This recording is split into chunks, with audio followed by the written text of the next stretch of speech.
So let's do two things. Let's first talk about graphing ordered pairs, and then let's represent some math problems with coordinate planes. Graphing ordered pairs. Whew, I got a skedaddle. Let's go ahead and see. Now here's a 4-quadrant grid board. Not all of your students might be ready to use this grid board, but the same applies for a 4-quadrant grid board that would apply for a 1-quadrant grid board. So here let's talk through this. An ordered pair shows the relationship between one x and one y. So if we look at this coordinate plane, we can see the origin, it's right there, and then we see the 4 quadrants, and we see where the x-axis and the y-axis intersect. Now the y-axis is vertical and the x-axis is horizontal, so that's good knowledge for me to have. Let's look at this ordered pair. The first number represents x, and that tells me how many spaces from the origin I'll move horizontally. Here in this example, it's -4, so I'm going to move -4 spaces from the origin horizontally. And then I'm going to look at y, which is 5. This tells me how I'll move vertically, and because it's positive, I'm going to move up 5, and I'm going to plot my ordered pair right there. Now it's always nice to label that dot with an ordered pair, so there I showed -4, 5.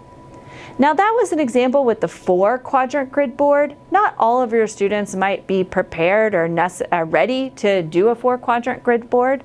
So let's look at an example where we would focus on a 1-quadrant grid board, and I'm going to do this with one of my favorite manipulatives, the coordinate pegboard. All right, let's think about how we can use a manipulative to help students graph 4, 6, this ordered pair. Now you can use these geoboards. If you have a geoboard like this, actually if I turn it around, you can see that it's labeled. Here's the origin, 0, 0, and then the x-axis labeled, and the y-axis is labeled.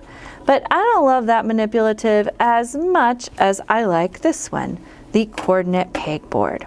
Here I have a movable x-axis and a movable y-axis, and I can move those around to help students graph certain ordered pairs.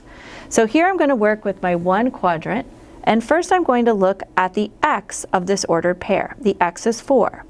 That means I'm going to start at the origin, and I'm going to move horizontally, and because it's positive, to the right, 1, 2, 3, 4 spaces. I go ahead and put my peg in just like that. And then I'm going to focus on the y value, which here is 6. That tells me how I'm going to move vertically. And because it's positive, I'm going to move up, and I'm going to move up 6 spaces. 1, 2, 3, 4, 5, 6. So I can put in my little peg there to show that I just plotted the point 4, 6. Now we can do another example here. Maybe this time I'm going to do 7, 2. All right, we'll go ahead and get that out there.